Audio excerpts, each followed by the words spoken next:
Deputy President Rigathi has sent his Mount Kenya sycophants, and he seems to have told them that Sakaja is destroying Kikuyu's businesses in Nairobi CBD, and that direction has come from Musalia Mudavadi. And I can tell you that he seems to be stopping at nothing in a scheme to drag Musalia Mudavadi. A fresh fallout is coming. Welcome to the Bold Analysis. My name is Kevin Oduor. In this video, let us look at the power operatives behind what will be a simmering Rigathi Musalia Mudavadi fallout. And to better have an understanding what exactly is happening, I have two videos, one from Nyeri Senator Wamatinga and the other one from some three gentlemen who are a choreographed video that have also been trending in social media of people who, according to me, are well coached with a specific target. Listen to that video. Mimi naitwa Mwangi Sanchez na mimi ni mtu ya mlima. Mimi nimetoka huko Murang'a ndani kabisa. Mimi ni mfanyabiashara Nairobi, nafanya biashara ya magari. Nafanya biashara ya insurance, nauza magari na niko kwa biashara ya matatu. Mimi nimekasirika juu ya mtu anaitwa Johnson Sakaja. Sakaja ametumiwa na mtu anaitwa Musalia Mudavadi kugoga biashara za Wakikuyu Nairobi. Tuseme hivi, tunatuma Rigathi Gachagua kwa Sakaja. Na juu tulimtuma hapo Sakaja akajaribu kumrudishia mdomo, wacha tuambie Sakaja hiyo kiti amekalia juu ya Wakikuyu. Na Wakikuyu ndio wenye biashara Nairobi. Vile Nairobi ilikuwa kitambo, si venye iko saa hii. Imefikishwa hapo na Wakikuyu. Sakaja amekuja Nairobi, ametolewa na Musalia Mudavadi huko Western. Amekuja tu Nairobi juzi. Amepewa kiti ya governor. Alikuwa amenominatiwa MP na Uhuru Kenyatta. Na Uhuru Kenyatta ni president wa Mkikuyu, ananominate mtu wa Western, anakuwa MP. Akakuja Sakaja tukampea kiti ya governor Nairobi. Na si Mkikuyu. Hawezi ongea Kikuyu. Tukaacha mtu wetu Mkikuyu anaitwa Rigathi Kamau. Mtu ametoka kwa mlima Murang'a huko ndani. Tukamwacha tukapea Sakaja. Alafu anatumiwa na Musalia Mudavadi kugoga biashara za Wakikuyu. Tumwambie hivi, Sakaja, tuliona juzi umeenda umetafuta ule mtu mnatumia vitu twake anaitwa Wajakoya, akuje agonge Rigathi Gachagua. Akuje asabaratishe mambo ya Nairobi. Akuje asabaratishe mambo ya biashara za Wakikuyu. Tumekutuma na tumekupea wiki 2. Biashara za Wakikuyu zirainishwe. Kama sio hivyo, kabla ukate Rigathi Gachagua miguu, tutakuwa tumekata yako. Asante sana. I don't want to mince my words because I think I'll be doing a disservice to the subscribers in this channel. Before I even traveled home, I think I did 2 videos on the fallout between Sakaja and Rigathi. Involved, for those who follow The Bold consistently, you'll appreciate that I acknowledged the fact that what was happening between Rigathi and Sakaja was more than just the issue of Matatus being ejected from CBD. And it was a deeper political intrigue that would also drag the name of President William Ruto. And I asked a question, do you think Ruto is not on the know? Ruto is on the know. But maybe he's just helpless or not.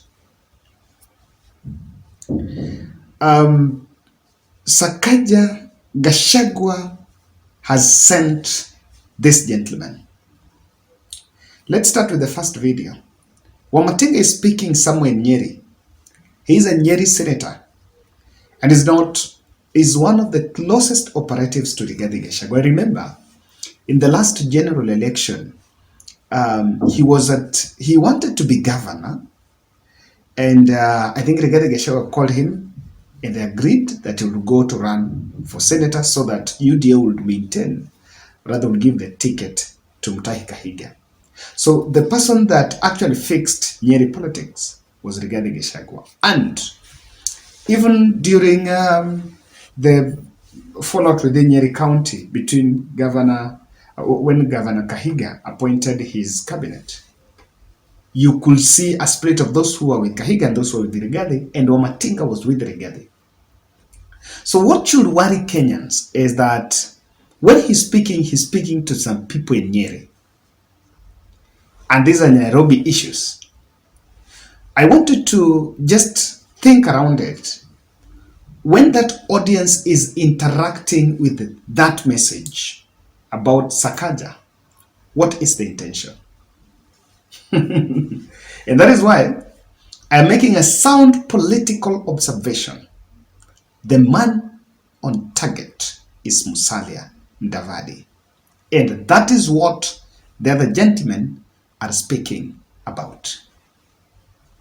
This is a long shot. If for you to see a senator, the Nyeri senator, going to speak about it, one, it's not coincidence. This must have been a well choreographed strategy, a meeting that has been laid, and they have agreed that this is what they're going to do next. Rigathi Gachagua is fond of playing this kind of politics. Remember in September, they accepted that Rigathi, Moses Kuria, Jen Kihara, Dede Nyoro, and some politicians met in Jen Kihara's house somewhere in Naivasha to plan on how they were going to plant a venom against Uhuru Kenyatta.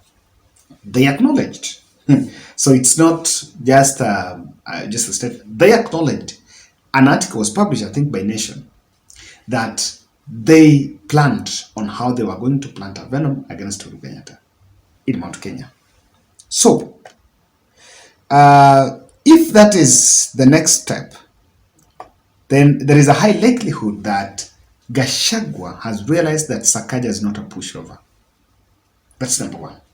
Number two, Sakaja might be receiving the backing of the President of the Republic of Kenya, William Samoei Ruto. It's both. It's either or two. That Sakaja might be receiving the backing of Ruto, and now has opted not to listen to Rigathi, and that's where Rigathi is now retreating to the people.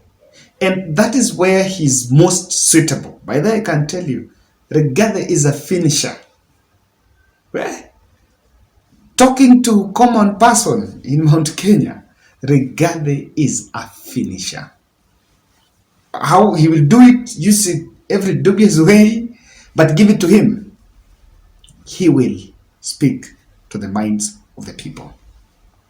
The three gentlemen that were speaking in what will be a mock press briefing seem to be mobilized. It's not a coincidence. If you realize the other two people are not talking, so ni kama walipangwa waende waongee, and that is how politics is being played. So we are going to look at it straight. Why Musalia Mudavadi is the target.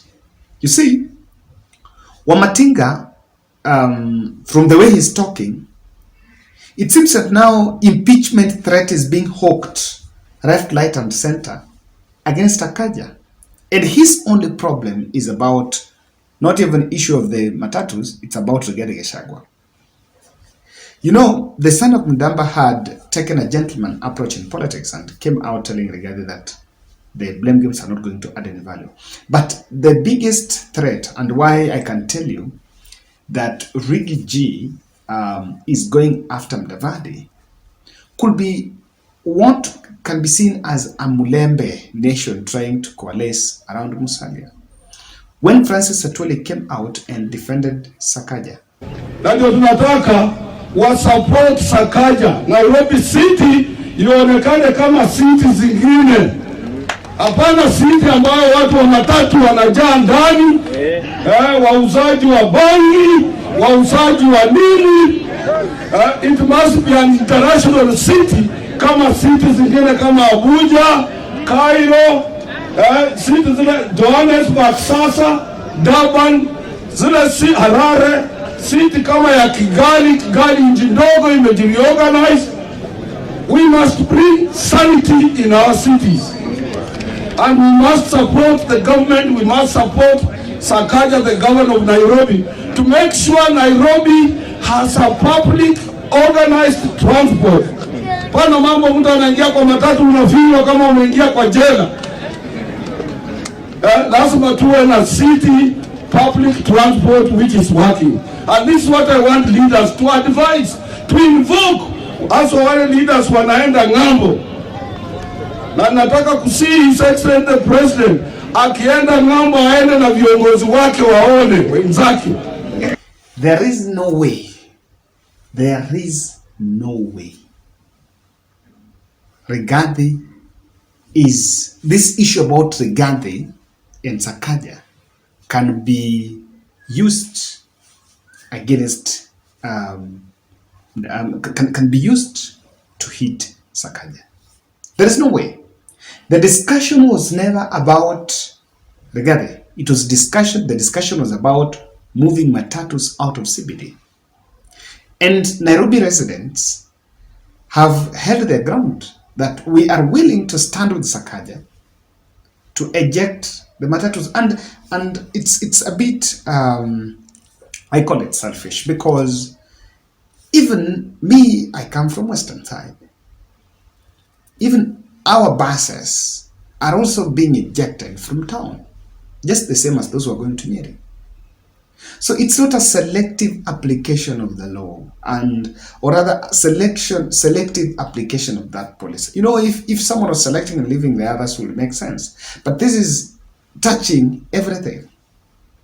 And after Sonko tried, also hawked another impeachment, now Matinga is talking about impeachment. And remember, we spoke about the issue of impeachment should not just be hawked, kama Manjugu. Apparently, Kenya Kwanza had an MOU with the churches. That's one thing I have also gathered. And this MOU with the churches was to government, and I think through county governments, were going to assist the churches to get land where they will build. So apart from what we are also seeing, that implementation of the church MOU rests with Deputy President William Ruto, Rigathi Gachagua. And it needs a cooperation between them and the county government. So the corridors are also saying that could be Sakaja is not dancing to that tune. Or maybe there are other behind the scene forces that are playing against that. That's why there seems to be another fallout between Rigathi and Gachagua. But this is the truth, guys. Gachagua is planting anti-Mudavadi Sakaja Venom in Mount Kenya. This is the same thing that he did against Uhuru Kenyatta and Raila Odinga. This is, unfortunately, it's a old school type of politics that this country, and as people who are crusaders of handshake, shouldn't entertain. For how long and for what reason are we going to have competitive, mature politics without creating firewalls against individuals? Let me face the true facts. Gachagua might have realized, and if you've been keen and talking to people, there are two sets, there are two levels of transition of William Ruto. Number one is Musalia Mudavadi team. That's the league that Musalia and Kalonzo will play. And there is another league that Ndindi Nyoro and the Sakajas will play. When I was speaking to another good friend of mine, just when I was at home, and we were just talking about transition, Uhuru Kenyatta, William Ruto succession, and he mentioned to me the name Johnson Sakaja, that if just Sakaja works 10 years as city governor here in Nairobi, and with the gentleman approach in politics, he also stands a chance to vie for presidency. So if you ask me, The reason why Rigathi sent Wamatinga, and not just Wamatinga, now you receive many of them, to go to speak to the Kikuyus in the villages is just a strategy. And it has just, one thing they've always known is how to plant. If they want to plant a venom, they will start at the community. They will not start with the radio and the TV interviews. They will not start with the big political rallies. No. They will start at the community. Wataanza na wale wazee. So Rigathi might have realized that, look here, either Sakaja or Mudavadi is a threat in William Ruto's succession.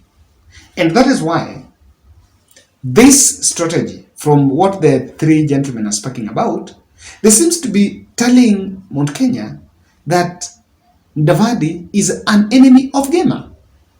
That's what they're saying. That's what they're saying. And I remember Raila really wrestled against this narrative. When Raila had the brand of politics of protest and here and that, the conversations about when they go to streets, they destroy people's businesses, and so he was an enemy of the Mount Kenya people, and these stories were all over. And I can say, without fear of contradiction, that this is the end game.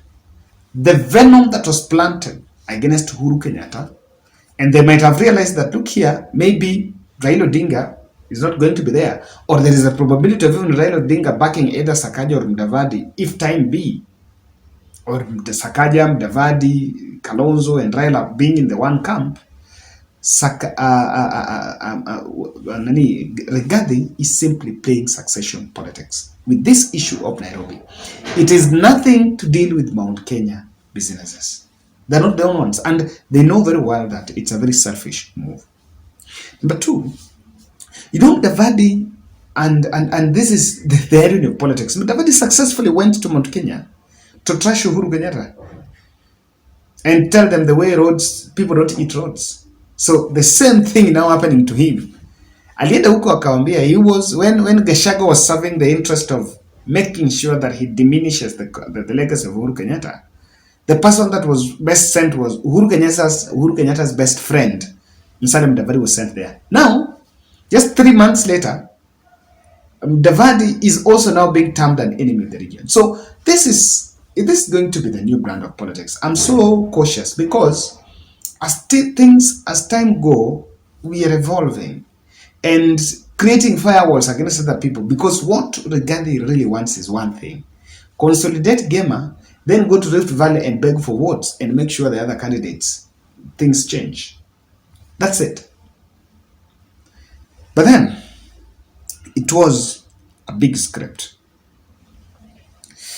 If, Gachagua is trying to checkmate Ruto, and the intention, number 3, is to make sure that he shells out leaders from Gema who are around William Ruto so that they can go to him. That's what he wants.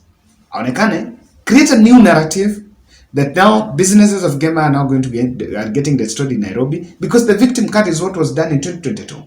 They're getting another victim card for 2027, and this victim card would successfully be used against Sakaja. I can tell you, speculative enough, that in 2027, one of the races that will be very difficult, and sadly they might even lose it, is this one of Nairobi, because Sakaja would want re-election, and Rigathi, as things go, would front a Kikuyu.